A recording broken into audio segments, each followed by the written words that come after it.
Welcome and good evening. I'm very glad that we have two speakers tonight.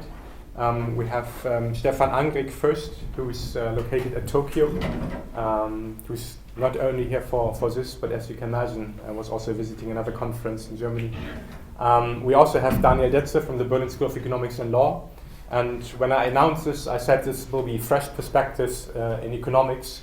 Why do we have these fresh perspectives? Well, as you probably understand, there is some problem in economics.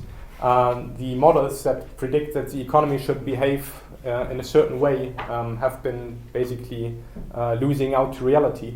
So we have financial crisis still in the Eurozone. We had financial crisis almost everywhere else.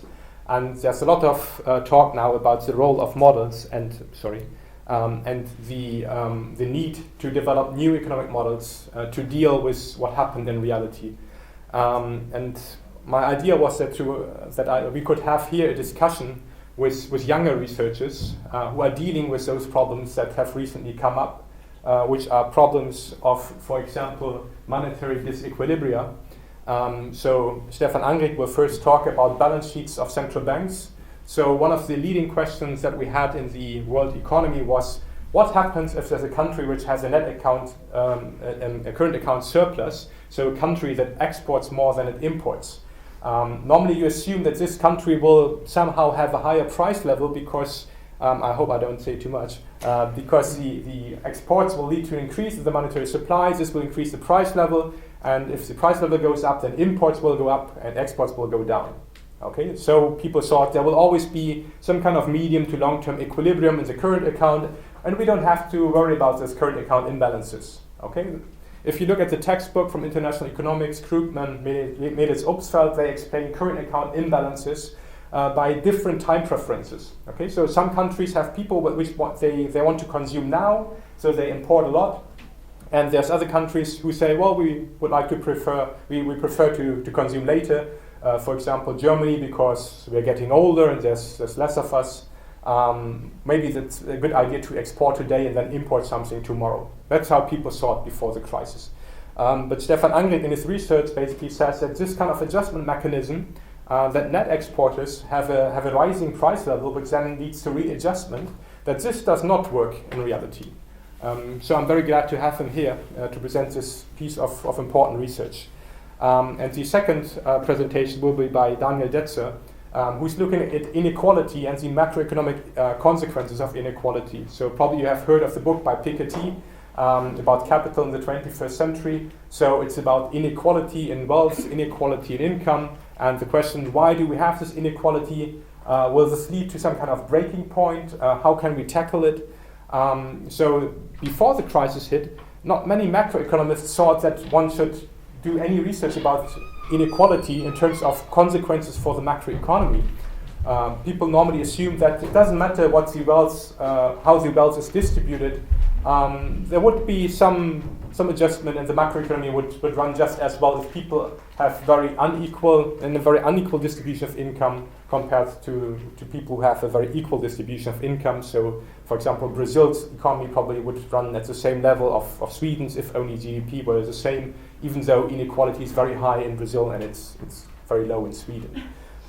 So I think that it's very attractive, hopefully also for some of you students, to have some researchers here who are trying to build their career on these kind of issues, to listen to them and to listen to these fresh perspectives. So I'm very glad to have Stefan and Daniel here. So first up is Stefan. Thank you. Thank you. Yeah, thanks a lot for the kind introduction, Dirk, and welcome to my presentation on balance of payments disequilibria and monetary policy autonomy, subtitle An Examination of Open Economy Policy Constraints. And I know this sounds rather complicated, but never mind, I hope I'll get the message across. In fact, Dirk already started addressing some of the issues that more or less I think follow from my research, but the basic message is a little simpler, and this is in many ways the empirical analysis that backs up what Dirk just said. So in the next 30 or so minutes, I'll tell you a little more about the theoretical background, what exactly it is that I'm looking here, before walking you through the empirical analysis. All of this is very light on technical details. I'll just try and get the message across, but feel free to ask me if you have any questions. And I'll then address some of the implications that I think follow from this. Dirk already mentioned some. I think this very important topic has a lot of important conclusions and links up very nicely with the theme of today's meeting. So I hope we'll have an interesting discussion afterwards. Okay, so let's start with the theory. I'm not sure how many of you have an economics background. How many of you do? What do you guys? I mean, who studies economics? Okay, perfect. Okay, so I suppose many of you are very familiar with this notion of an open economy trilemma. This idea that policymakers in an economy have to choose between three goals of having a stable exchange rate, free financial flows, and monetary policy independence.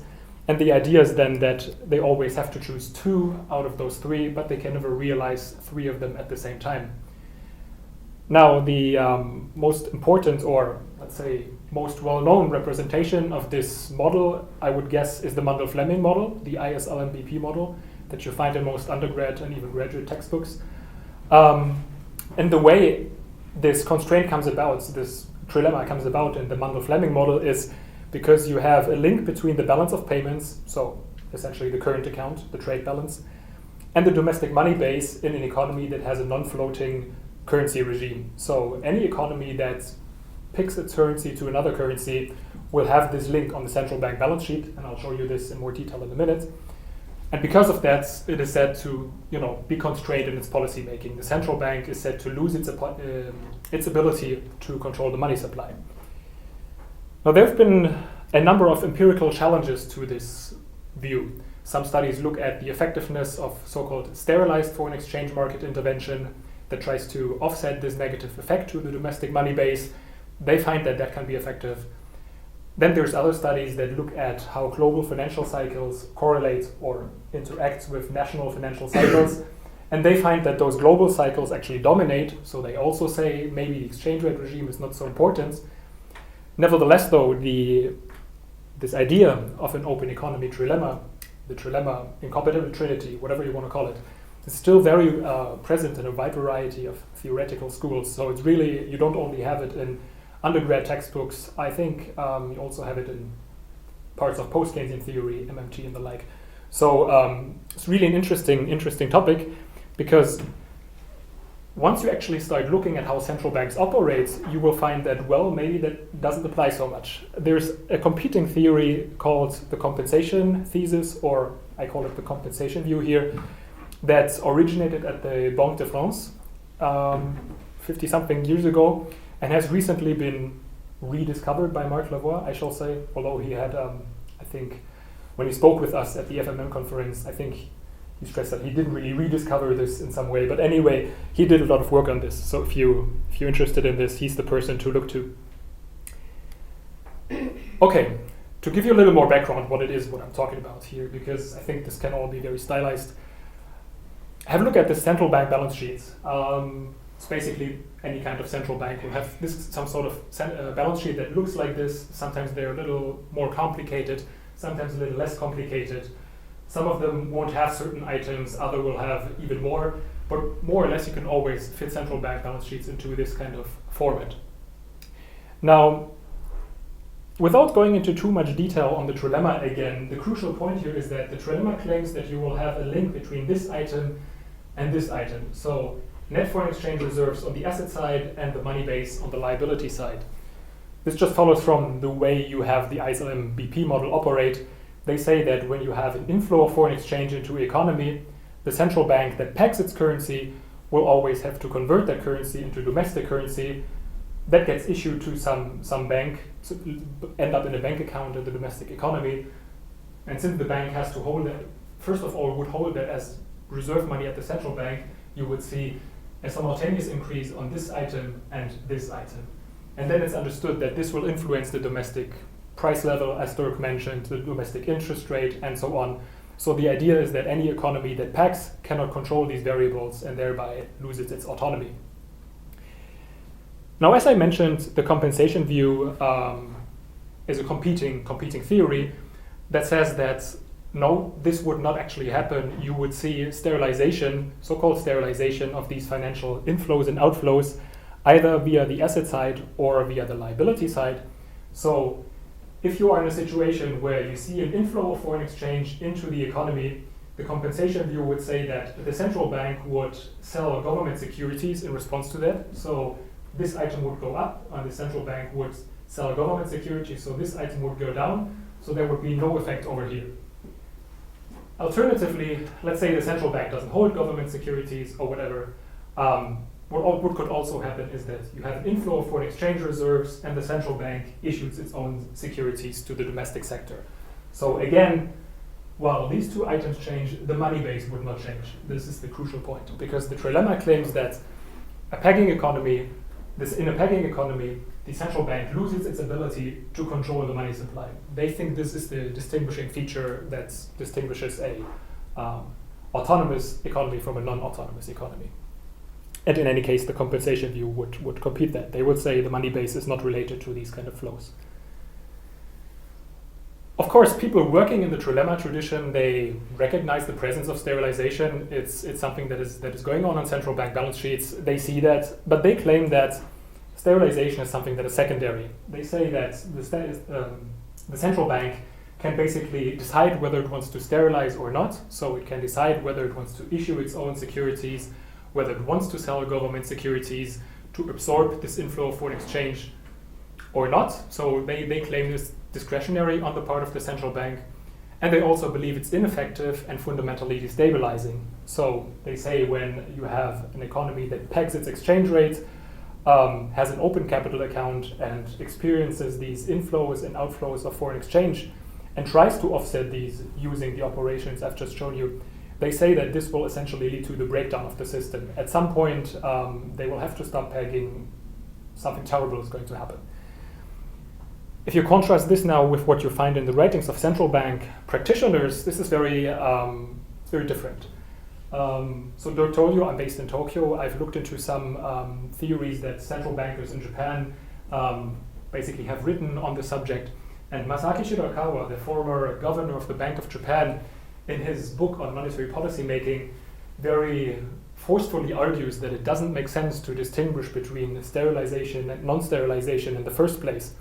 He says, basically starting to explain the financial system with, you can have this inflow that will affect the money base, and then you can do something about that. That's not a useful way to start. He says that introducing this dichotomy doesn't make sense in modern economies, because what you would see is you would always see these offsetting transactions. The central bank would always attempt to absorb this inflow of foreign exchange reserve in some way and not have it affect the money base. Charles Goodheart has also, in his very nice book from 1984 on the UK monetary policy experience, in this book he kind of just stumbles across this compensation theory in a little paragraph, a footnote actually, I believe, where he says that even if central banks do not explicitly themselves go out into the market and try to absorb this inflow of foreign exchange reserves, this would happen anyway.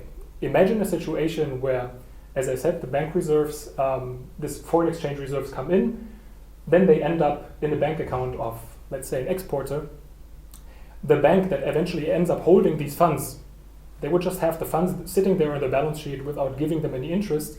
So what he argues is that the banks would essentially go to the central bank and either ask the central bank to purchase government securities, because then the banks will get a return on those government securities, or they would repay part of their debt to the central bank. That would reduce their debt servicing costs. That's just something that you get out of the way the financial system functions, because banks try to avoid this negative opportunity cost. Basically, having a bunch of money sitting there doing nothing for them, they would rather put it to use. So in that way, you would see these sterilizing or compensating transactions anyhow, even without any explicit action on the part of the central bank. Typically, it's understood that the central bank has to do something itself. It has to go out into the market and try to absorb this. What Goodheart and others argue is that no, it would just happen automatically. It's like with you guys, if you at the end of the month, maybe you're running a negative balance on your bank account, and the next month you receive funds, you would just go to the bank and repay part of your debt, repay part of your overdraft. This is something you could always do. This is something that the bank could not influence, wouldn't be allowed to influence in any way, if that is basically a right it has given to you. If you can run an overdraft on your bank account, you can do that anytime you want, and you can repay part of that anytime you want. So in the compensation view, sterilization, or compensation rather, is something that is endogenous. You can have that happening via either side of the central bank balance sheet, and it's potentially triggered by the private sector alone. It's not only a supply side operation, the demand side matters. The kind of form that this operation, the sterilizing transaction takes, then depends on the financial system. In European and East Asian financial systems, most commercial banks are structurally indebted at the vis-a-vis the central bank. So at all times they're running the balance. The central bank holds a claim on them because they're basically borrowing money from the central bank, borrowing reserves from the central bank. Whereas in most Anglo-American systems, the central bank operates via open market operations. So in those systems, you would expect that the central bank would buy and sell government securities. And that's not important for the functioning of the system. That's just a matter of institutional structure.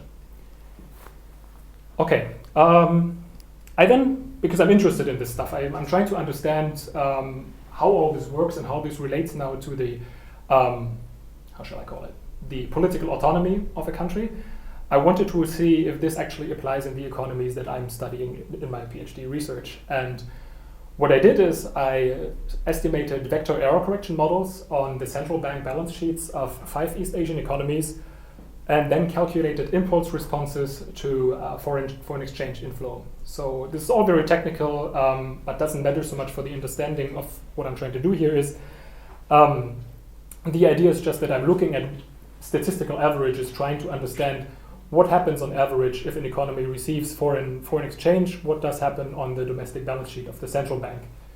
If I now find that in response to an inflow of foreign exchange, you see a dominating positive, significant and lasting increase in the money base, then I would say that, okay, maybe the trilemma theory applies in this case.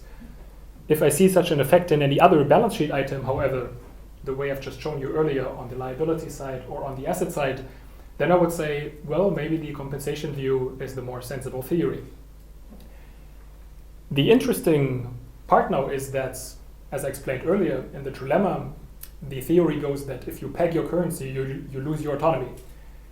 But if you look at the compensation view, and you actually find that the compensation view applies in the economies that you're interested in, then what follows is that the degree of political autonomy would be determined primarily by the absolute balance of payments position. So whether you're running a trade surplus or a trade deficit, whether you're earning foreign exchange or you're losing foreign exchange. Because as long as you have an inflow of foreign exchange, you can always offset that on your balance sheet the way I've just shown you. So let's say you're some East Asian economy, you're pegging your currency. So long as you're receiving foreign currency, you can always offset the way I've shown you. If you start losing foreign currency, however, at some point you will run out of foreign currency. So that's the point where you become non-autonomous, so to speak. In any case, though, what this would tell you is that the exchange rate regime maybe doesn't matter so much. Okay, so this is what the balance sheet of the Bank of Korea looks like. I've plotted these assets that I've shown you in this stylized table previously in positive territory here, and the liabilities in negative territory. This is only for exposition. The actual numbers are all positive. What this allows you to see, however, is that you have this large inflow of foreign exchange reserves, which is this blue area here, that really dominates everything else happening on the balance sheet. So the other items, government securities, and the central bank's claims on the private sector are rather small in comparison. And then on the liability side, you have the money base, this yellow item here, and central bank securities, this red area here. Central bank securities are in many publications understood to contribute to absorbing some funds that come into the country. Whether that's true or not, that's what we're going to see in a minute. You also see that the Bank of Korea stores a lot of government deposits. So the Korean government has been running budget surpluses. Those are deposited at the central bank because the central bank is the government's bank. And just to just to recall, what we're trying to understand is whether there's any long-term relationship between this blue area here and this yellow area here. Of course, just eyeballing this, you will of course, you will think that maybe there's no relationship because this kind of seems to grow independently from the blue area.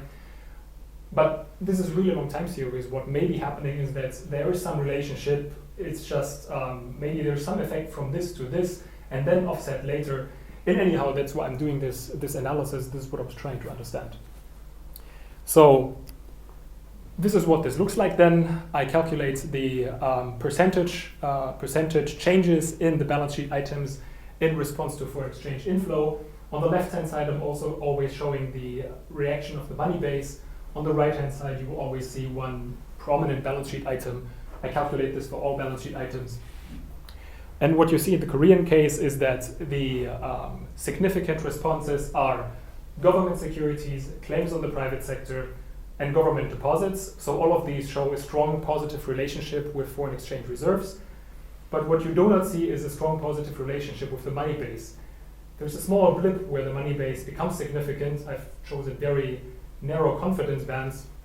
And so if the response basically, if the confidence bands basically encompass 0, that tells you that statistically what may be happening maybe just by chance. You cannot say if this is actually significant, if this is actually a strong relationship. So with the money base, it doesn't seem to be so much related to foreign exchange, inflow of foreign exchange reserves.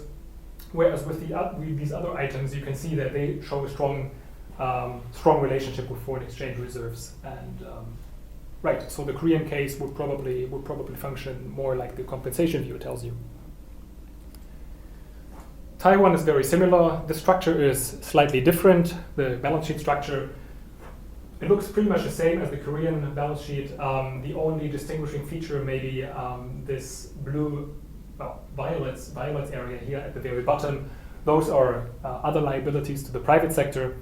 Taiwan does not have reserve requirements, but the central bank basically obliges parts of Taiwanese financial institutions to hold reserves at the central bank. They call it redeposits, which basically function like any other central bank liability and have been said to contribute to absorbing foreign exchange reserve inflows. Now, same exercise. What you can see even more clearly in the Taiwanese case is that the effect on the money base is pretty much 0. Also, in terms of the absolute size, the line is very, very close to 0. In Taiwan now, the central bank securities seem to play a very important role. Again, as I've shown you at the beginning, you may have an inflow of foreign exchange reserves, and then on the right-hand side, what this tells you is that the central bank securities item also go up. So it seems that the majority of funds there is absorbed via central bank securities. Other significant responses include claims on the private sector and government securities. Malaysia, same exercise. Balance sheet of Malaysia is a bit more volatile. It's a small open economy. It's been very exposed to international financial flows, so I suppose that is reflected here. Again, same exercise calculating the impulse responses.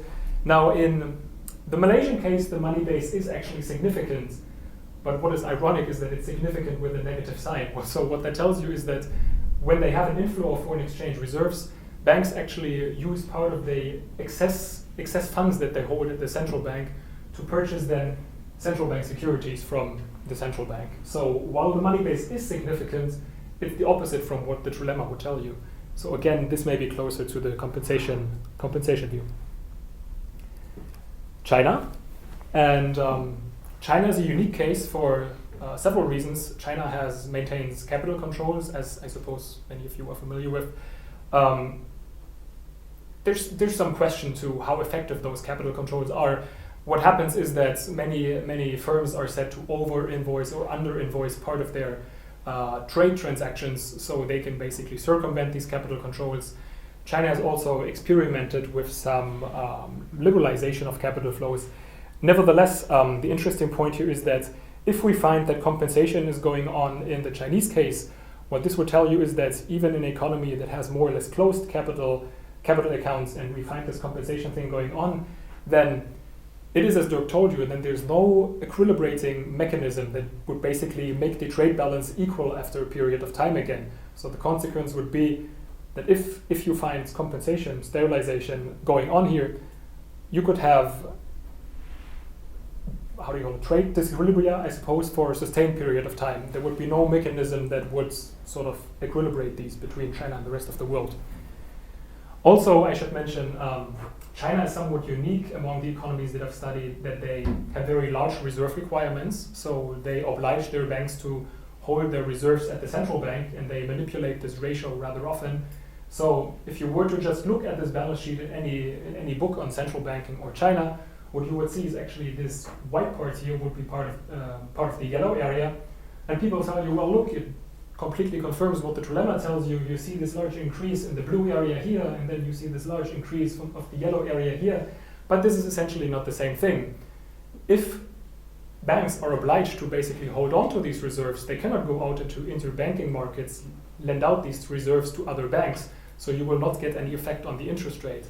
Essentially, this white area, again, functions like any other central bank security. Central bank securities being this red area here. So I've taken this out from the money base, and then I sum it up with central bank securities, because China has used these two tools together in the past. And what I find is that, yes, this tool is important. I also find that, yes, again, the money base does not seem to be very important. But what is even more interesting, I suppose, that given that China is a very regulated financial system, is that even in China you see that the claims on the private sector, this item on the left-hand side that I've shown you earlier, is important. So what that means is that even in China, commercial banks basically repay part of their debt to the central bank when they have an inflow of foreign exchange reserves. So you have this compensating mechanism that is initiated on the private sector. You have that going on in China, even though it's a very controlled financial system, and you would guess that everything is controlled by the central authority, but no, even there you have this mechanism. Okay, Hong Kong, the final case. Hong Kong had no money base, and I forgot the closing quote here, no money base per se until the 1990s, which is maybe illustrates that you don't even need a money base to have a functioning central bank. And now what is also unique is that, technically speaking, they calculate part of the central bank securities as part of the money base, part of this yellow area here. But this is a different thing. Central bank securities, again, as I've said earlier, these absorb liquidity, so these do not have this negative relationship with interest rates. So I take them out, I calculate the impulse response separately, and while Hong Kong is a slightly different case, you get more volatile responses here, and the results are not quite as clear as in the other cases.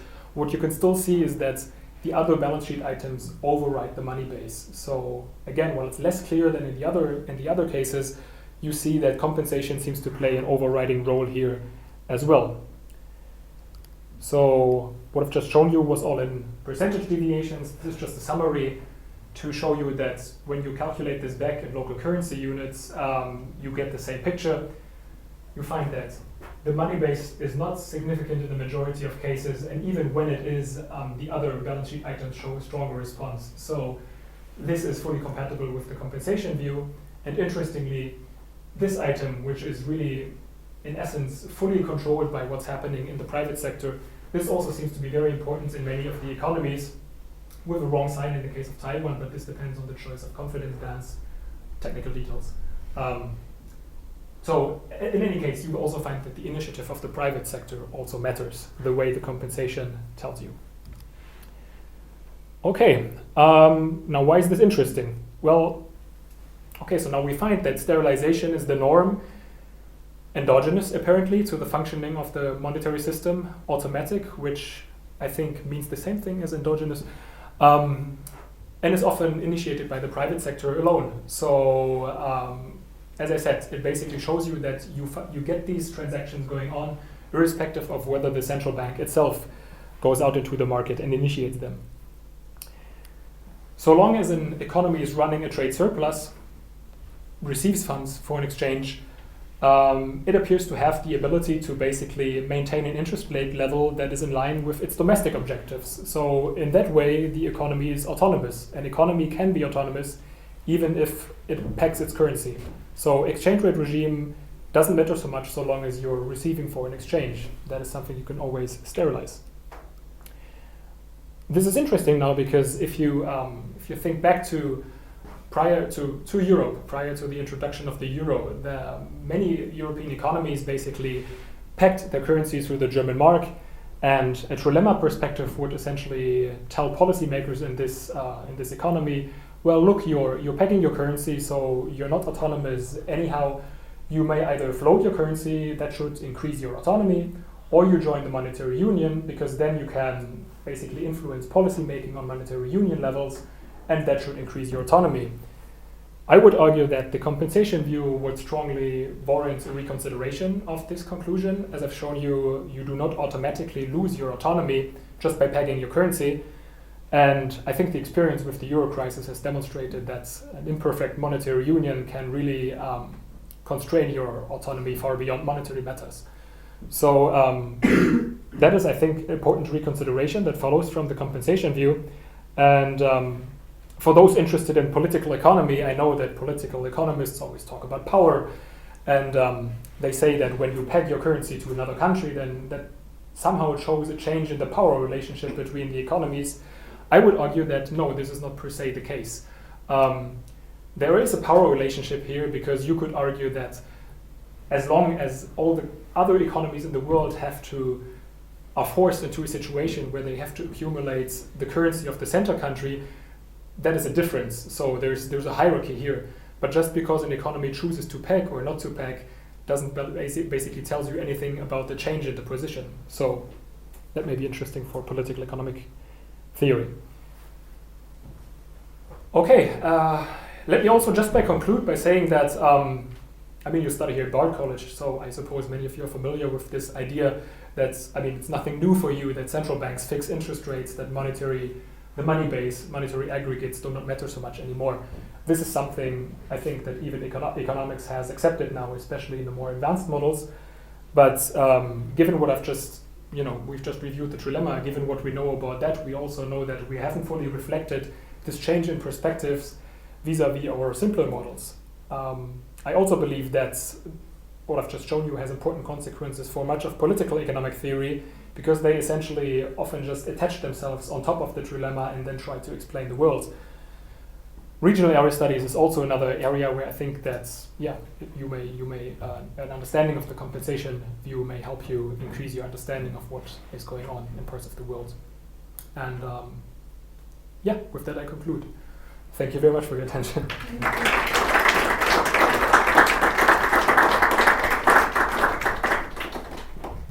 I think we have about 15 minutes for discussion and questions. Maybe we start with questions and smaller comments. Yes? I like it very much, I find it very interesting, your hypothesis you are analyzing. I think it is very important for the conclusion. I would dare to ask some technical details. Go ahead. First of all, the back-end specification. Mm-hmm. Do you allow for more than one co-integration relation there? Mm-hmm. And second, what about the identification procedure? Mm-hmm. It's not unique, isn't it? So, what means do you use to validate or robustify your? So you use Cholesky, but this is one of, let's say, 100 Yeah. So you're right. These are important questions. I guess my procedures is rather boring for somebody knowing a bit about econometrics. It's really just this standard procedure. The number of co-integrating relationships is determined using the standard Johansson procedure. So different for each economy. Sometimes 1, sometimes 5, depending on how many balance sheet items you have. Hong Kong, for example, doesn't have all of the balance sheet items. So there you go. I just follow what I get from the test. Identification, Cholesky ordering, yes. So in the Cholesky ordering, you have to have some theory of what affects what, because you're basically you have to have some causal ordering, right? So in order not to disadvantage the trilemma view, what I do is I always put foreign exchange reserves first, then the money base, and then everything else. Somebody with an understanding of central banking systems would tell you maybe you should put the money base last because it's essentially just a residual. But as I said, not to disadvantage the trilemma view, I put it in that position. And I chose this way rather than sign restrictions, because when you employ sign restrictions, you're restricting the direction the responses can take, and my goal was to understand which direction they do actually take. So you have to have some compromise, and that's just the one that I chose. But have you checked how the impulse response changes if you change the order? Yeah. So usually the results are more or less enhanced. The money base would get even less significance.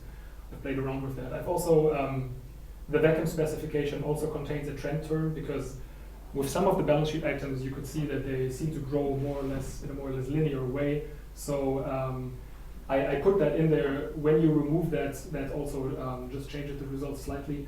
But usually in the vast majority of cases, rather it reinforces the conclusion. Yeah. Thank you. Maybe a less technical question. I haven't read a lot about optimization thesis, but there is the story about China, and they tell that it's quite expensive to run for a long time the serialization processes. Mm-hmm. Did you read something about it, or you have an opinion about it? Yeah. The idea here is that what you often get in the literature is that people argue that China makes a very low return on its US dollar securities, mostly treasuries, so they only give them very low yields, low interest. And they have to pay rather high interest on their domestic liabilities, so those central bank securities which they issue to the domestic economy. And it's then said then, because of that, the central bank has a negative interest rate spread that affects its equity. It may start running negative equity. There's a lot in that. For one thing, and let me go back to the case of China, just so we see what's going on. For one thing, the reason that the Central Bank of China actually switched from these central bank securities to these required reserves is actually because these required reserves yield a much lower interest rate. I think around this area, when they primarily relied on central bank securities, those were yielding 6% something, and the required reserves, the interest rate that they pay on that is something like 1%. So I suppose as the interest rates that China received on its net foreign exchange reserves decreased as a result of the decreasing interest rate level in the States, that motivated the switch to required reserves. So they do try to handle that in some way. Then there's also the question to how much that matters, because what would happen is that the central bank would get negative equity, and we've had a discussion on that in Europe. Some central banks around the world have operated with negative equity for several years, so maybe that doesn't matter so much, but maybe they do pay attention to that. My understanding is that this is something that motivated the Swiss central bank to drop the peg. What else? Right. I've also spoken to people working in Chinese, in the Chinese government, and the numbers they've told me, I mean, this is just hearsay, but the numbers they've given me basically do not. I would not guess that they would run into this problem. That this would become a big problem anytime soon. But I mean, nobody knows what's going on inside. But yeah, I've abstracted from that in my research, because that's a political question essentially. I would also like to join the crowd who's asking non-technical questions. I guess just as a side for the students being in the room here, we're just about embarking into their careers as economists. I'm glad we had those technical questions, because this reminds me of what I told you. When you're studying economics, you're starting to learn a new language, and this is how you speak when you're fluent in economics. Okay? You're all about these sorts of econometric details and things, which are very, very interesting, but for the sake of comprehension, I'll try and get the discussion, or relate the discussion back to a couple of substantive questions that are in your econometrics. And correct me if I'm wrong, what I'm interested in is trying to understand what you're doing. And I think if I got it correctly, you're looking at inflows, monetary inflows, and you're analyzing whether there's a statistically significant relationship in reactions at the central bank and other monetary flows, right? And you've shown us these impulse response functions for the vector error correction models, some sort of vector autoregressive model in that sense, or some variety there. And my question would be, my substantive question would be, you've shown us that there's a statistically significant relationship, but one of the more important questions I would ask is that of substantive importance. And what you can do is, if you have a data set, you can show that there is some co-movement, some statistically significant co-movement of those measures you're looking at, but is this actually of economic significance? Okay, so to say it in a little bit exaggerated way, you could have a huge influx of money getting into the country or into the central bank's balance sheet, and you have minuscule reactions that are nevertheless statistically significant. Whether they play a role or whether they're relevant, I'd like to get your opinion on that, because I'm not familiar with how you scaled your variables, and you didn't say anything about that. Are they significant? Are they relevant in an economic sense, or?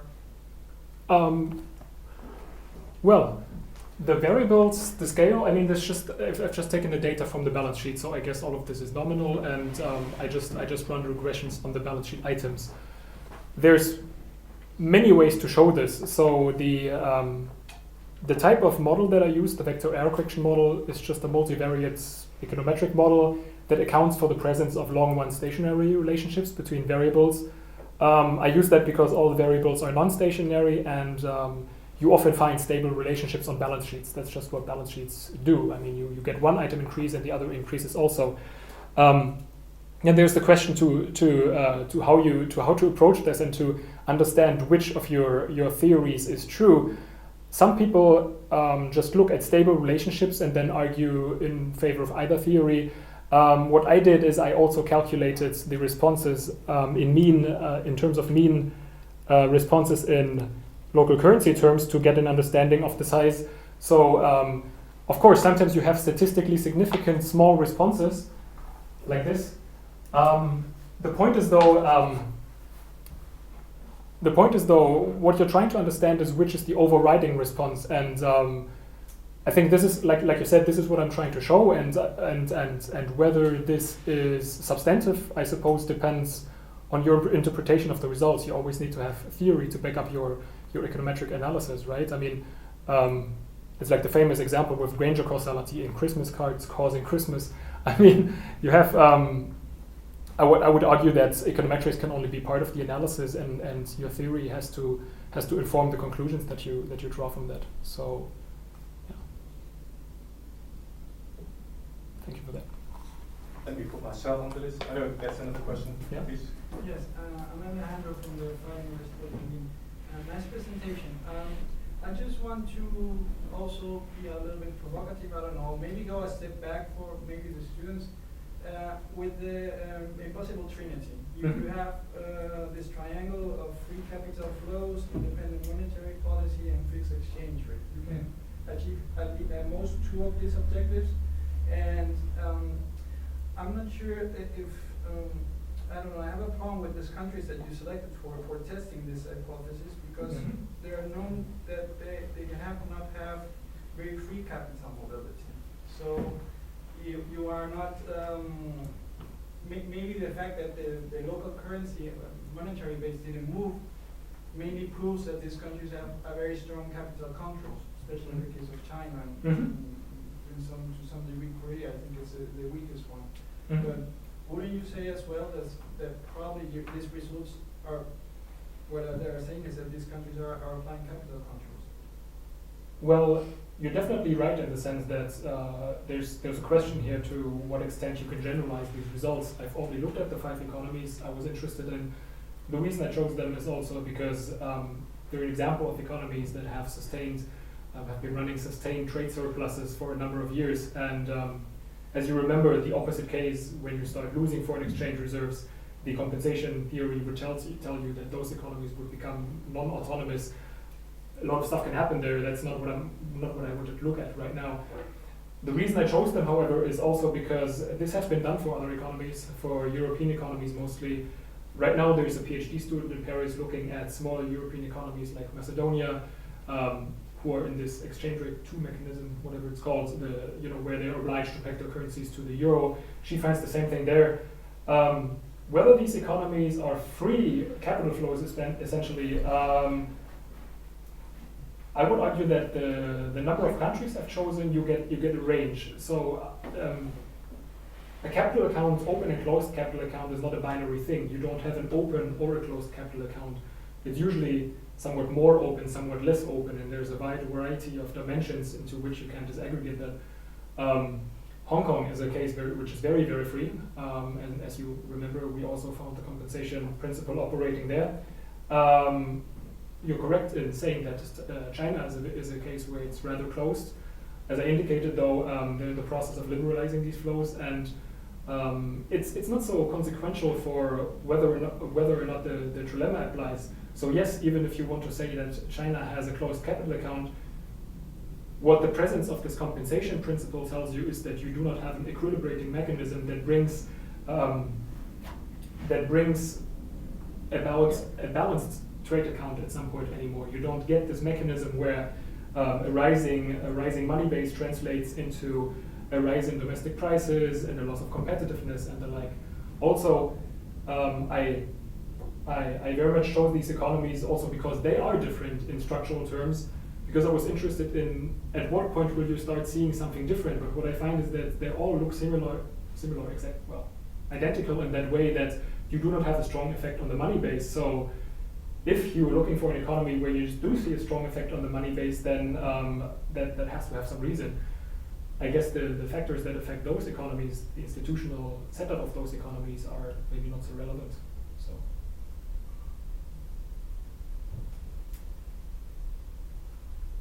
Okay, some further questions or comments?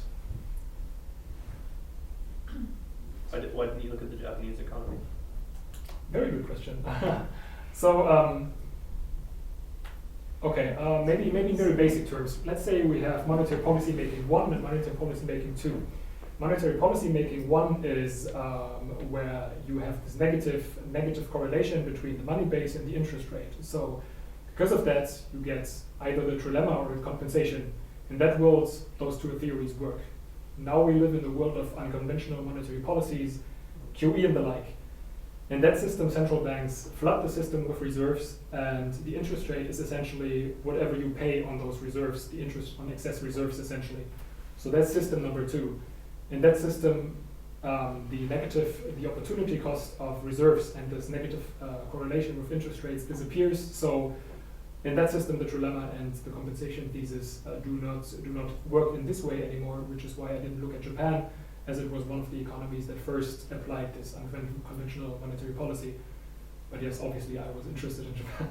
Also because this another complication there is that central banks around the world handle these foreign exchange business differently, and in Japan, in the specific case of Japan, foreign exchange reserves are actually stored at the Ministry of Finance, so it's not even on the balance sheet of the Bank of Japan. So you would have to start to aggregate those balance sheets, which is a headache. So I basically just didn't. Yeah, a good point. So the Central Bank of Europe is the one that makes the policies for the entire European Union, right? Mm-hmm. What happens with the US and the other countries that use the US dollar? Because these countries won't have a central bank, so will they just obey whatever the central bank in the United States says, or how will this policy be done? Or right. Yeah. So yeah, I would again, a very good point. I think the functioning of this compensation mechanism depends in a very fundamental way on having at least some basic monetary system operates in your economy. If your economy is more or less dollarized, the way you just said, if you're either using more or less US currency within your economy like Cambodia does, then things will be different.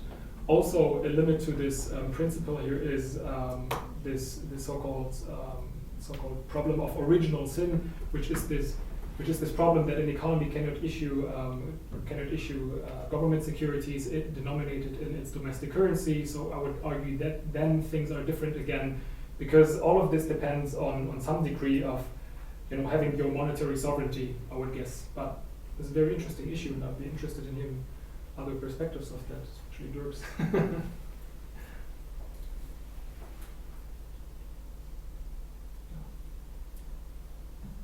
I think we have time for one more question or comment. Maybe. I found that it was also interesting when you choose the 5 countries, and especially correlation of foreign capital and money base. You analyzed Taiwan, Hong Kong, and China, and I was wondering if there was also strong correlations, since those 3 economies are really tied up together, sort of like very much. They have strong impact in wherever there is more foreign income. So I was just wondering if there was also another correlation that you found within those 3 economies when analyzing them. Okay.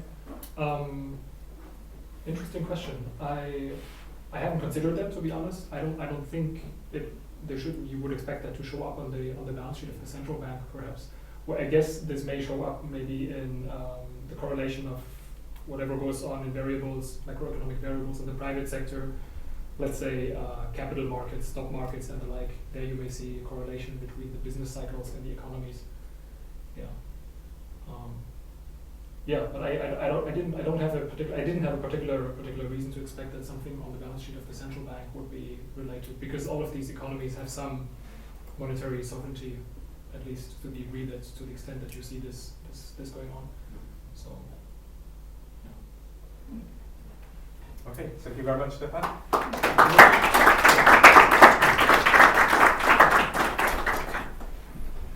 Well, we'll switch to Daniel's presentation now. The reason why I've chosen these two presentations is that there's a nice link between the two. The presentation by Stefan basically told you that if you have a country and they want to sell stuff, well, one idea, of course, might be to sell it to foreigners. So in terms of weak demand, as we have in the Eurozone, as we have also in the global economy, economic growth rates are falling down, or markets are getting more and more squeezed. Of course, you might be interested in exporting somewhere. And so if you are a country and you are not good at exporting, you kind of hope that at least your trade partners who are exporting a lot will be expanding their economy, so that their domestic demand will go up. So if you are successful in exporting, you will have also more demand that you then spend also on import products. Okay, so for example, if China gets rich, they send tourists to all their trade partners, and that means at least a little bit trickles back into your economy. So the hope was, with this kind of balancing mechanism in the trilemma view, that the exporting countries would automatically generate more domestic demand, and that means everybody will benefit. But we have seen now that the exporting countries do not have to automatically increase their monetary supply.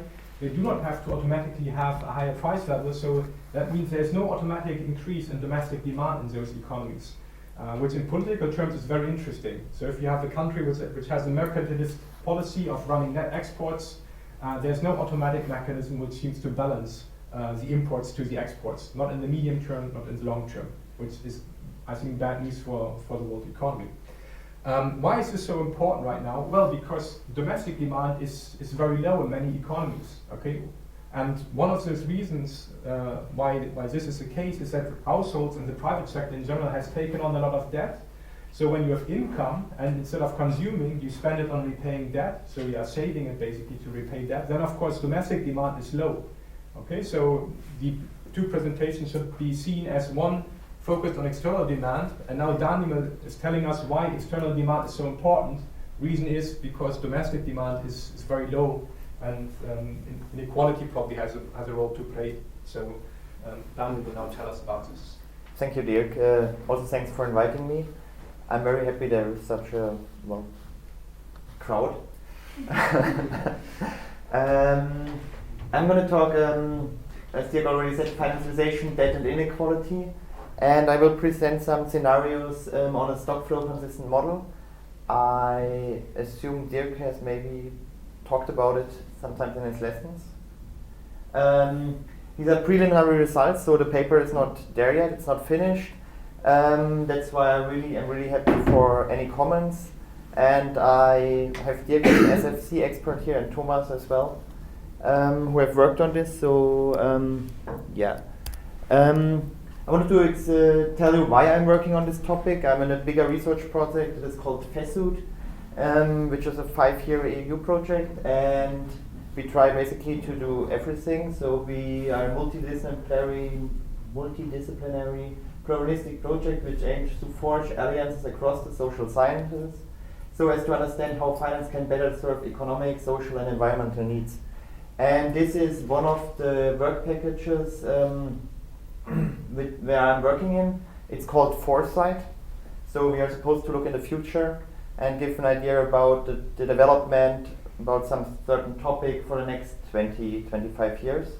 It's not a forecast exercise, so it's more like we're supposed to give an informed opinion. And we were allocated a task to look at 2 features that characterizing financialization. And one is financialization is strongly associated with market mechanisms, complemented or even reinforcing policies that underpin rising inequalities. And the second, which links in, as I show you later, consumption has often been in these times of financialization, which is a period which is roughly dated since the 1980s and in some countries a bit later. Consumption is often sustained by the extension of credit. So that's what we're going to look at, the relation between the rising inequality and in income and wealth and the increase in debt. And for this we want to use a stock flow consistent model and then explore in this model some scenarios. First some data which I put together to just show you the story I'm telling. Inequality, that's the Gini coefficient for market incomes from the 1980s to 2012.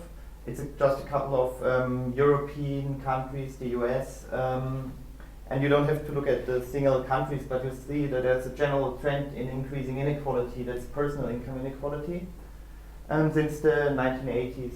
And this is today, it went down a bit in the crisis for some countries, but then went up again. We have the same for functional income inequality, so the distribution between profits and wages.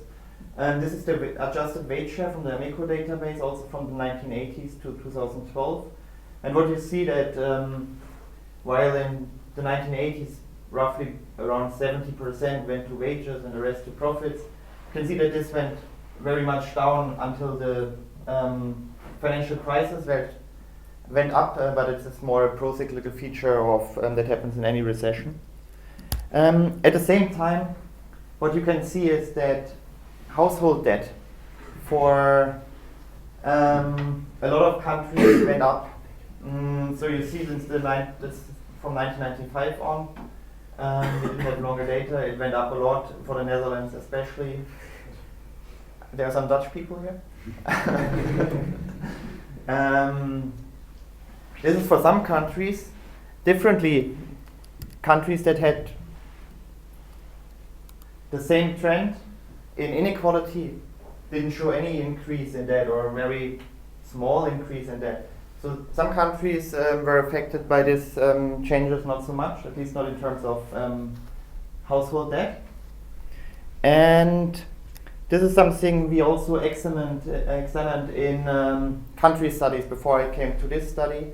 We did 15 country studies where we could see that almost all countries were exposed to the same trends of increasing inequality, so personal income inequality, functional income inequality. But yet macroeconomic performance of these countries was quite different. And in these country studies we distinguish 2 main regimes. There are a couple of intermediate, but the 2 main regimes are export-led mercantilist and debt-led private demand boom types of countries. So these export-led mercantilists, which are, you saw some of them before, Germany, the Netherlands, no, the Netherlands not so much, Germany, Japan, France is domestic demand-led, so it doesn't fit here. There was one, it doesn't really matter, but some countries, we didn't see an increase in debt levels. They had very bad growth experience. It was Sweden. Relatively bad growth experience. Their growth was largely driven by exports, so by the rest of the world. They had increasing financial balances with the rest of the world. The household sectors were saving, partially the corporate sector also started saving. And as a counterpart, we had the debt-led private demand booms. This is the US, the UK, Spain, I think Italy, Greece, which were characterized by relatively strong growth. But the household sector went very much into debt, as I showed you before. And these countries were running large current account deficits, so trade deficits and so on. And the exercise that I'm pursuing here is to build an SFC model, and which I want to show in which that small differences in institutional structures can lead to differing results. So I built basically one model that I just change one parameter later, and then we'll show that the same increase in inequality can have very different results, and then produce these two regimes. And we will build our foresight exercise on these results, but this presentation is more about the model. Content of the presentation, I give you an introduction, that's what I just did right now. And then I will introduce the next to the model structure. We'll explain a bit about the modeling strategy and the baseline scenarios we have created. Then we will put out some experiments.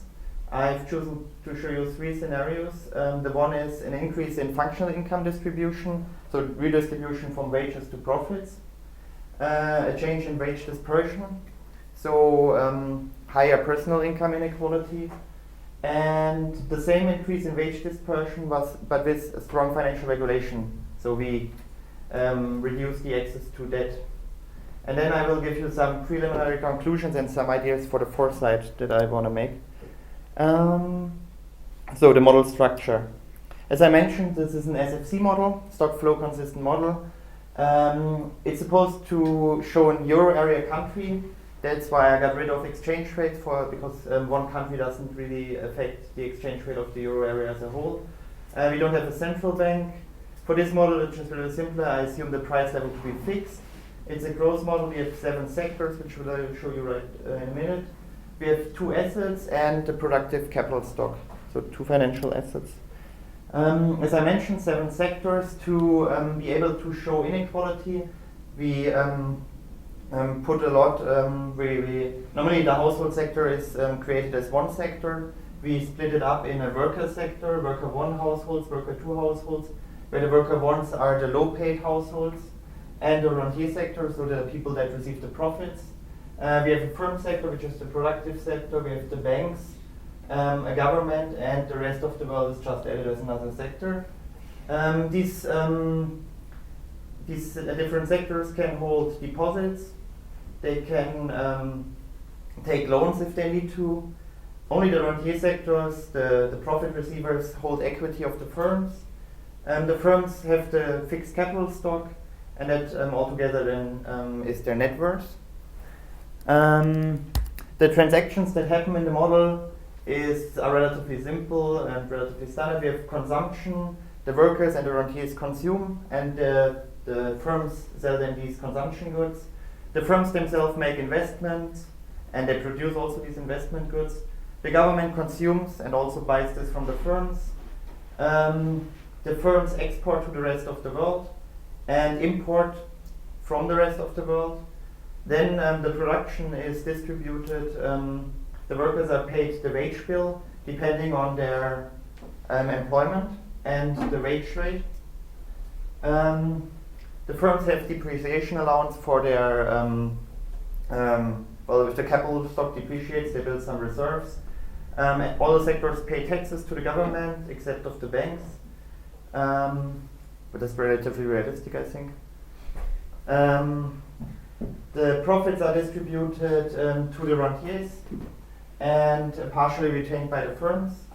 There are interest paid on loans and paid on deposits. And then we have the surplus or the deficit, the financial surplus or deficit of the relative sectors. And they can distribute it into deposits or equities, or if they don't have enough money, they can take loans from the banking sector. I will go into the behavioral equations of the model. I cannot go into all of them. There are quite a lot of equations. I think the total model has about 60, so it's relatively small still for this kind of model, but still too much to go into. These are relatively standard. The interesting part is here, how do we model income distribution? Basically, the wage share. The profit share is fixed and exogenously, so we can play with it. We change the profit share, and the wage share then is endogenously determined. That is the functional income distribution. The wage distribution, because we have the fixed price level, I had to play a bit with it, but basically the wage bill, so the sum of all wages is you can calculate from this the average wage, and then the high paid workers receive a wage multiple, so 1.2, 1.3 of the average wage, and the worker 1 will then just receive the residual, so they will receive less. And these are the two variables we will play in the model with. So I will increase this wage multiple for one scenario, and I will increase the profit share during the other scenario. The distribution of the profits is relatively simple. We just have a retention rate, so firms keep a certain amount of profits and distribute the rest to the shareholders. The firms do an investment decision, which is basically based on animal spirits, so some fixed a constant. Then on the utilization rate, so if they have very high utilization, they will invest more. It's based on the profit share, so if the profits are relatively high, they will invest more. On the interest rate on loans, and back here we have kind of a cash flow variable, which shows how much internal finance they can create and keep to do their investment. And these will all positively affect the total investment, the growth of the investment, not the interest rate on loans. Then we have the households. That's just how firms finance, not the households. And they can either, so they will need a certain amount of external finance, and they can either get this by share issues, and if they don't get enough money by issuing new shares, they will just use bank loans. The rentier households, basically they receive income from deposits that they hold, the interest on deposits, and from the shares that they hold, the distributed profits. And then they consume, after taxes, parts of their disposable income, so a certain amount, and they consume according to the wealth they have. For the worker 2 house, that's the portfolio decision they do. They have to decide if they want to hold deposits or equities, but it's not so important, so we can skip this. Workers 2 do the same. They receive their income, wages, and interest on deposits. They consume according to their income and to their wealth. The interesting part is the worker 1 households. They do the same. They get wages. They receive a bit less money than the workers 2. And here we introduced an upward-looking emulation term. So basically, these worker 1 households, the poorer households, look at the worker 2 households, what they consume, and they try to keep up with them. So basically, if your neighbor buys a new car, you see you also want maybe a bigger car. This is, and we model this by introducing this imitation term. And this can vary between 1 and 0. And the higher it is, the more they will focus on worker 2 households and their consumption. But they will still look at their own income and their own wealth for consumption. I thought about a potential alternative and introduced instead a socio-economic minimum, because we found this in some of the country studies, but I haven't done this here. Kind Government is relatively simple. It's relatively neutral in the model. It grows its expenditures with the rest of the economy, and tries to reach a deficit target, which we put at 3%, along with the Maastricht criteria. The banks are also basically only an accounting unit in this setting. They give the loans, they take the deposits, they don't have an own behavioral function. They pay interest on deposits and loans, and we set the interest rate on these two items equal, so they don't make a profit, so they don't have to distribute anything, and we'll always have a net worth of 0.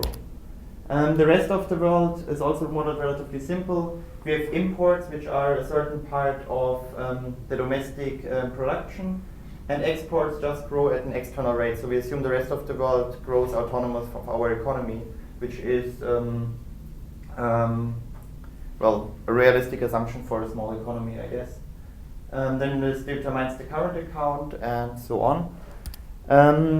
So for the baseline and the experimentation strategy, as I mentioned, we create 2 baseline scenarios with the same parameters except of the emulation term of the worker 1 households. So in the 1 scenario, we will have no emulation effects. So basically the households consume according to their own income. And we expect this to tend towards the export-led mercantilist type of economy when we increase the distribution, the inequality. And then we have a second case where we assume a relatively substantial emulation of 0.5, so half of the consumption is determined by worker 2 households consumption, and the rest of the worker 1 household's own income. And this is expected to lead to the debt-led private demand type of development. Then I shocked these both cases with 3 experiments. Once I increased the profit share from 0.4 to 0.5. In the second case, I increased the wage dispersion of the worker 2 wage rate from 122 of the worker 1 wage rate to 185. And in the third case, I do the same, but add financial constraints on how much debt the worker 1s can take. And then I will use later on compare these results to reflect on our foresight analysis. How much time do I still have? About 5 minutes. Oh, okay. So the results, I will just jump to the results. So basically these are the baseline scenarios. The 2, as you can see, so first, it's a growth model, so the economy grows with 3.5%, which we have taken as the external growth rate. It is given by the export rate, the growth of the exports. We realize we get relatively realistic results for the shares in GDP. As you can see, as I mentioned, the total GDP in the baseline 2 scenario is a bit higher than in the baseline 1 scenario. So is the emulation term, and this is because the worker 1 households already start emulating the worker 2 households, which have slightly higher income in this setting, and will consume a bit more than in the baseline 1 scenario. That also means the trade balance of this country will be reduced because it grows for a certain time a bit stronger. I just went through this. Okay, but now we shock the profit share. That means I increased the profit share in both scenarios from 0.4 to 0.5. What happens in the baseline 1 scenario? This is the one without the emulation. As you can see, the GDP, which should be the blue line here, but it doesn't show so much. It's the same as the red line because it goes parallel to the imports. So GDP went down compared to the baseline scenario. We have about a 4% lower GDP, and that is largely driven by the consumption that went down. So these we have redistributed from wages to profits, and the profit receivers save a larger part of their income, and also the firms that now have these profits retain a larger part. So this increases the savings rate in the economy, and we end up with this a lower growth level of the economy. When I do the same experiment in the baseline 2 scenario, you see the same picture, so there is no difference. There is a bit stronger effect because we have had in the worker sector a slightly higher consumption rate compared to the rentier households and to the firms, but else qualitatively the results are the same. These are the results again comparing the steady state solutions. You can see that the capital stock is a bit higher, relatively higher than it was before, because the profit in the investment function, the profit share in the investment function increased a bit. Consumption went down relative, gross investment went a bit up, and our trade balance improved because we grew much slower than the rest of the world in this economy. And as I mentioned, the results for the baseline 2 are basically the same. Okay, these are the financial wealth, but I don't want to go into it. This is not the interesting scenario. Basically, this one is the more interesting, the change in the personal income distribution. What happens here? This is the baseline 1 scenario without emulation.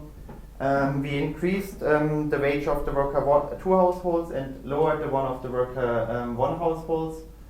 And there is no emulation. What happens? The worker 1 households, which have the lower income classes, save less of their income.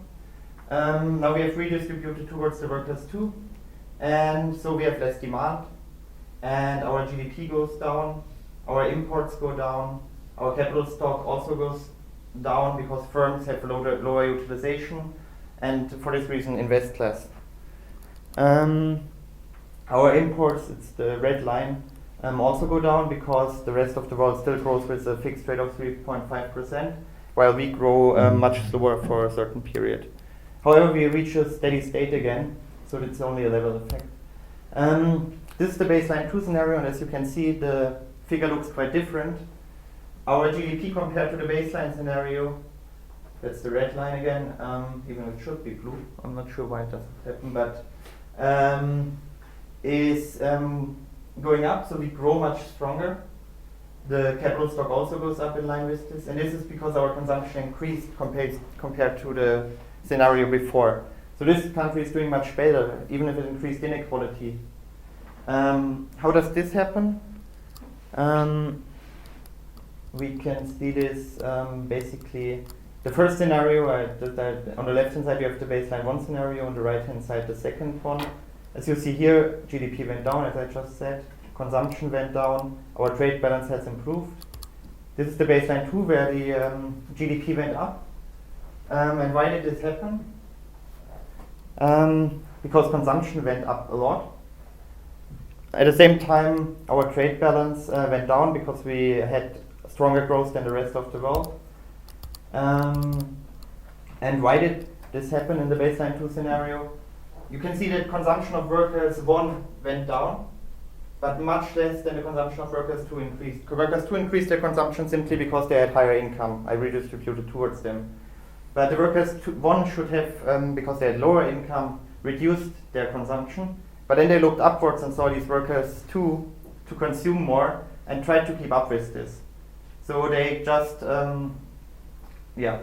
they didn't reduce their consumption as much as they should.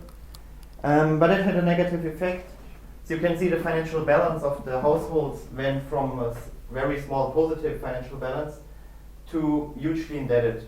So this is 135% of not their own income, but of GDP.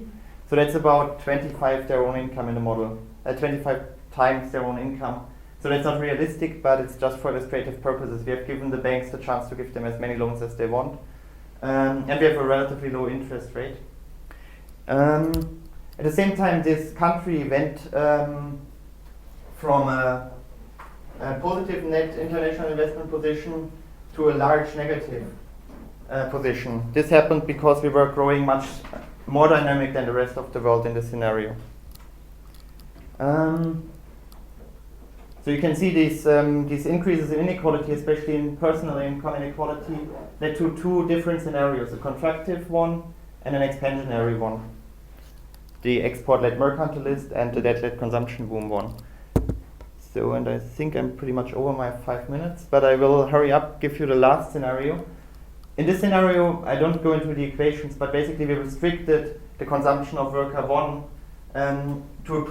with a prudential ratio. So we said if you have too high a debt to income ratio, the bank will not give you a loan anymore, and then you have to adjust your consumption. And if your consumption is below your income, you can have the actual demanded consumption. But if it's above your income, you have a penalty on the actual amount you can consume. And in this scenario, we get this story. So this is the case with the emulation, because it's the interesting one here. Our GDP goes up first a bit, but then it goes down. On the end, it's actually lower than in the original scenario. This happens because the workers 2 increase their consumption. Worker 1 first reduces because they have lower income, but then they look up to the workers 2, try to increase it again, and then they get into problems getting loans, and their consumption decreases. So in total here we have a contractionary scenario when we have relatively strong financial constraints. So these are the 2 scenarios compared with or without financial regulation. You can see this here, the debt problem of the worker 1 households is not as strong. And the initial expansionary effect went contractionary. So some conclusions and then I'm done. And the foresight analysis. I mean, this was geared to be some foresight story. If we have further increasing functional income inequalities, based on these models, we would think for each individual country a shift towards the export-led mercantilist type of development would be likely. That means contractive effects for the economy, lower levels of GDP, lower utilization rates, and a relative shift of demand towards investment and exports. But it only works for one single country. If the world demand growth is not is unaffected by the slowdown in this one country. If all countries will have this problem, we have a general slowdown in the economy. The interesting story, in the face of further increasing personal wage income inequality, the model suggests that countries which have a high emulation term will go towards the debt-led private demand type of development, which will be expensive. They will have a higher GDP, but this will be potentially unstable because we have this build-up of high debt levels for the low-income household sectors and a deteriorating international investment position. So you're also depending on capital flows if you're not the US.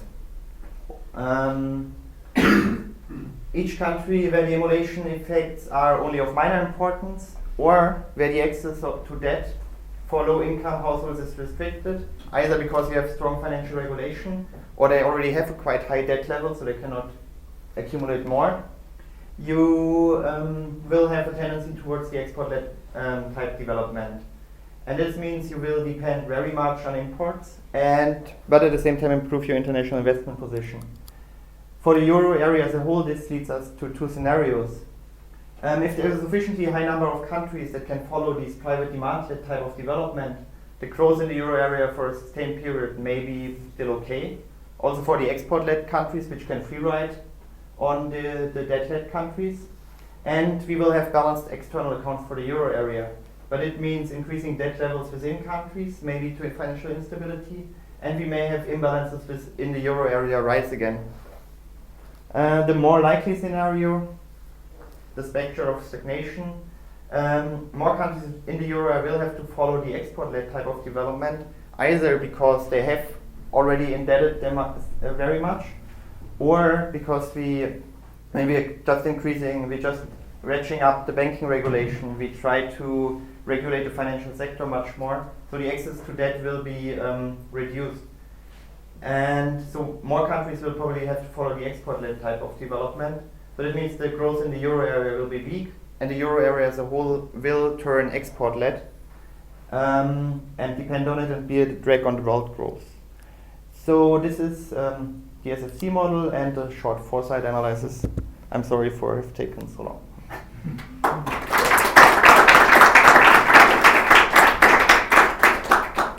Okay, Thank you. So again, questions or comments?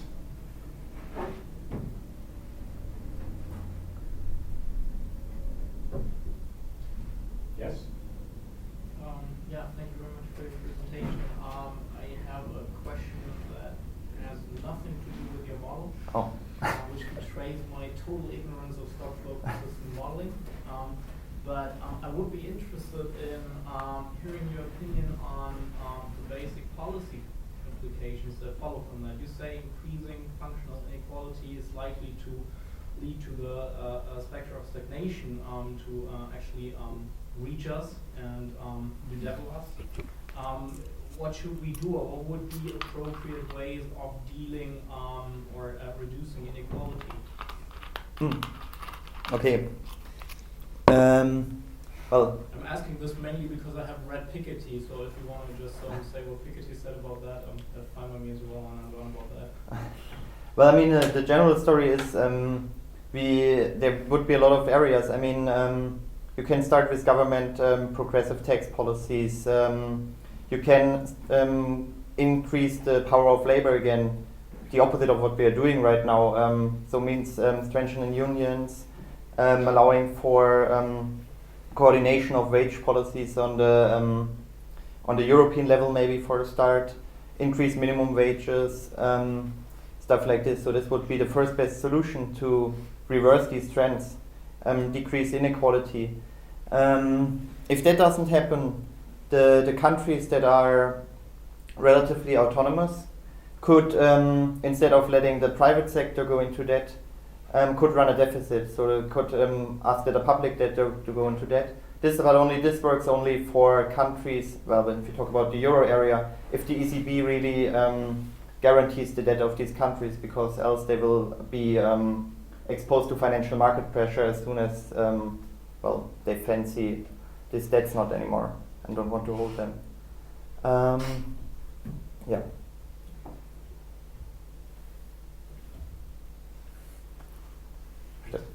Yeah, thank you very much for the excellent presentation. I'm afraid my questions also are not going to be about the model, which I found very interesting and very sophisticated. Connecting up to the question just now, I was curious. I recently learned that you actually saw, while you saw this big increase in inequality, Gini coefficient and the like in most Western industrialized countries, I heard that there was actually a decline in inequality in several Latin American economies. And again, connecting to the question just now, what I would be curious if you knew if any of the policies you just advocated had been employed there, or whether there were other reasons that caused that. Okay. So I have to say I have not a lot of ideas about what happens in Latin America. Okay. I mean, for Brazil, we know some stories. I mean, they had some programs to reduce poverty, but I'm not really into Latin America. Sorry. Okay. And then a very small, maybe follow-up question. Empirically, how much of this imitation is actually going on in the real world? Are there studies on this? There's one person here that has looked into this and has seen how important these imitation effects are for different countries. And I think you had Germany at the lower end in your model, which is about 0.2, 0.25. And the US at the upper end was about 0.75, something, at least about half, 50% stronger. So it plays a role. Interesting. Okay. Also, like a side note thing, the graph you showed in the beginning about the inequality per country, was this based on a value or was this based on percentage? Wait. I was just wondering. The long presentation. Yeah, that's G. It's just an index between 1 and 2. You mean the? Oh, okay, it was between 1 and 0. This one or the? No, yeah, like this one. Yeah, this. Okay, So is this based on like years before, percentage-wise, like increasing, or is it based on actual value? No, it ranges between, in this case, 0 and 100. Yeah. And the higher it is, the higher is the inequality. And it sees how much I mean, technically, you look how it's the size of the an area and If it's at 1, you have all the income distributed to one person. At 0, it cannot be at 0, right? At the lower it is complete equality. yeah, at Complete equality at yeah. 0. So everyone earns the same. And yeah, and this is the wage share. So The weight? wage share. So how much of the total income in the economy goes to wages?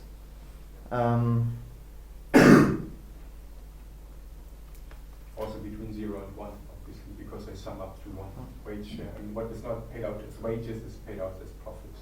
I think there's another comment. Yeah. Yeah, Daniel, did you inspire yourself on the US and Germany for your scenarios? Because it looks like the scenario in which you have emulation, it's like this phenomenon usually is called keeping up with the Jones. And probably they still have this, and probably the profit share is increasing. And then you have maybe the government only trying to prevent regulation. So you have that case could be the US, and the case of Germany, I would say, probably you have increasing wage inequality between worker 1 and worker 2. And yeah, I don't know, what are your comments on these scenarios? To which countries do they apply in your view? I on purpose didn't say that it's any country, because we had looked at these 15 countries and we found they were differing in a lot of regards. Indeed, I mean, I had Germany in mind when I talk about the export-led. But as far as I know, and I mean in the US, the wage share didn't change too much in the recent years. But there was more the personal income inequality story. While I think in Germany, the functional income inequality story is relevant. And also, I mean, in Germany, we had a kind of a break in the wage floor. So we had a downward shift in incomes.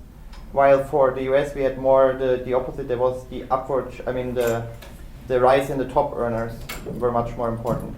So I haven't, I mean, also the parameters are chosen relatively arbitrary at the moment. I just tried to reach some realistic conclusions regarding the shares in the economy and so on. But yeah, I mean, you could say it's Germany and another Euro area country. But then I thought about different scenarios. For example, Estonia, the emulation, I don't know how important this is, but in the country studies they found that it was basically this socioeconomic minimum which they tried to achieve. So people just didn't have enough income, so they had to go into debt. So I had a couple of countries in mind, but nothing specific. Maybe we have time for one last question or comment. Thomas. No student comments and Thomas. No, take. Well, there's no student comment. If there is one last student comment. No. Go for it. Really short. Could you go back to your investment function? Because I think linking it to the last question, it might be interesting also. Yeah. You have a positive link between retained earnings and the capital accumulation.